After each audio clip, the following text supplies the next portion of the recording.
Riders to the sea পরবর্তী অংশ। এতদূর পর্যন্ত আমরা দেখেছি ক্যাথলিন এবং নোরা তার মা মারিয়াকে পাঠিয়েছিল বার্টলেকে সেই কেকটা দেওয়ার উদ্দেশ্যে, যেটা সে দিতে পারেনি, সে আবার ফিরে এসেছে। এদিকে ক্যাথলিন এবং নোরা সেই বান্ডেলটা ঘেটে বুঝতে পেরেছে এই কাপড়গুলো আসলেই তার ভাই মাইকেলের। সে নিয়ে তারা একটু হতাশ রয়েছে এবং যখন তাদের মা ফিরে আসে তারা জানতে চায় তার মা বার্টলেকে কি সেই কেকটা দিতে পারেনি। তখন প্রত্যুত্তরে মারিয়া জানায় সে ভয়ঙ্কর কিছু দেখেছে, সে কেকটা দিতেই গিয়েছিল কিন্তু দিতে পারেনি, ভয়ঙ্কর কিছু সে উল্টে দেখে এসেছে। এবং সেই বিষয়ে ক্যাথরিন এবং নোরা তার মাকে প্রশ্ন করতে থাকে যে কি দেখেছো। সে তখন সেই ফিয়ারফুল ভিশনের কথা জানায়, যেটা ইঙ্গিত দেয় ভবিষ্যতে বার্টলেও যে সমুদ্রে গিয়েছে সেও আর ফিরবেন। এটা শুনে নোরা এবং ক্যাথলিন শোকস্তব্ধ হয়ে পড়ে এবং তাদের মা মারিয়ার সামনে তারা গিয়ে বসে পড়ে। তখন নোরা বলে যে ইয়াং প্রিস্ট তো বলেছিল যে মা এরকম কখনোই কোনো দুর্ভাগ্যের শিকার হবে না যেখানে তার সমস্ত পুত্র সন্তানদেরকে ভগবান তার থেকে কেড়ে নেবে। উত্তরে মারিয়া কি বলল দেখো, Maurya in a low voice but clearly. তো তাদের মা মারিয়া একটু লো ভয়েসে কিন্তু ক্লিয়ারলি বলতে শুরু করলো, it's little the like of him knows of the sea, it's little the like of him knows of the sea. মানে মারিয়া বলছে যে সেই ইয়াং প্রিস্ট সমুদ্র সম্পর্কে কতটুকুই জানে, মানে সমুদ্র সম্পর্কে তিনি বেশি কিছু জানেন না, কারণ প্রিস্ট তো উনি, সমুদ্র নিয়ে তো উনার কারবার নয়। সমুদ্র নিয়ে বেশি আমরা এই লোকাল পিপলরা যাদের জীবিকা নির্ভর করে সমুদ্রের ওপরে তারা বেশি জানি, তিনি তো বেশি জানেন না, তাই তিনি বলেছেন Bartley will be lost now, আজ থেকে বার্টলে আর থাকবে না, and make me a good coffin out of the white boards for I won't live after them. এবং তোমরা এক কাজ করো, তোমরা এমনকে ডেকে পাঠাও এবং আমার জন্য একটা ভালো কফিন তৈরি করো ওই হোয়াইট বোর্ডগুলো দিয়ে, কারণ আমিও মারা যাব, আমিও আর বাঁচবো না। কারণ বার্টলে মারা যাচ্ছে, মাইকেল অলরেডি মারা গিয়েছে, তো আমার সমস্ত পুত্র সন্তানটাই তো মারা গিয়েছে, তাহলে আমিও তো মারা যাবো আর বাঁচবো না।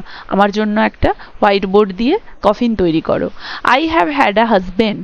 এরপরে তিনি বিলাপ করা শুরু করলেন। দেখো তিনি বলছেন I have had a husband, আমার একজন স্বামী ছিল, অ্যান্ড আ হাজব্যান্ড ফাদার, এবং শ্বশুর ছিল, হাজব্যান্ডের ফাদারের কথা বলেছে, and 6 sons in this house, এবং 6 জন পুত্র সন্তান ছিল এই বাড়িতেই, 6 ফাইন ম্যান, 6 জন সুষ্ঠ সুঠাম সুপুরুষ। Though it was a hard birth I had with every one of them and they coming to the world. যদিও তাদের প্রত্যেককে জন্ম দেওয়ার সময় আমার কষ্ট হয়েছিল, তবুও তারা প্রত্যেকেই এই পৃথিবীর আলো দেখেছিল।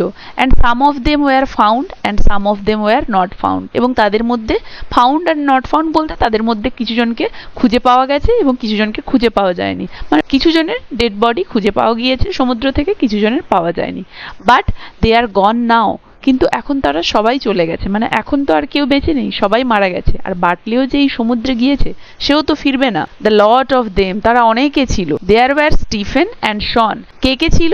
ছিল Stephen and Shaun. Stephen and Shaun হচ্ছে মারিয়ার প্রথম পুত্রদের নাম। এখানে প্রশ্ন আসতে পারে যে মারিয়ার 6 জন পুত্রের নাম কি, এই জিনিসগুলো ভালো করে খেয়াল করবে তোমরা। Were lost in the great wind. কিভাবে মারা গেছে? তারা ওই ভয়ঙ্কর ঝড়ে মারা গিয়েছে। And found after in the bay of Gregory of the golden mouth. এবং তাদেরকে কোথায় খুঁজে পাওয়া গেছে? গোল্ডেন মাউথের ওই bay of গ্রেগরিতে।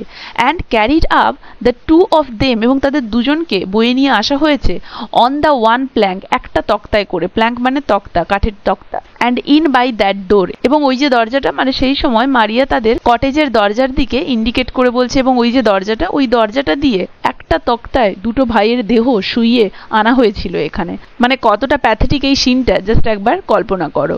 She pauses for a moment, এইগুলো বলে সে কিছুক্ষণের জন্য থেমে গেল। The girl starts as if they heard something through the door that is half open behind them. মেয়েরা মানে ক্যাথলিন এবং নোরা তখন কিছু যেন শুনতে পেল দরজার দিক থেকে, যেই দরজাটা হাফ ওপেন করা ছিল, কিছুটা খোলা ছিল, মানে তাদের পেছনে দরজাটা তো কিছুটা বন্ধ এবং কিছুটা খোলা অবস্থায় ছিল। তো সেই দরজার কাছ থেকে যেন কোনো কিছুর আওয়াজ আসছিল, সেটা ওই মেয়েরা ক্যাথলিন এবং নোরা যেন শুনতে পেল। নোরা ইন আ হুইসপার, তো নোরা ফিসফিস করে বলল, did you hear that Kathleen? Kathleen তুমি ওটা শুনতে পাচ্ছ? Did you hear a noise in the north east? তুমি কি নর্থ ইস্টের দিক থেকে আসা ওই শব্দটা শুনতে পাচ্ছ? Kathleen in a whisper, there someone after crying out by the seashore. ক্যাথলিনও নোরাকে ফিসফিস করে উত্তর দিল, হ্যাঁ ওই সিশোরে, সমুদ্র উপকূলে কেউ যেন কাঁদছে, সেটারই আওয়াজ আসছে।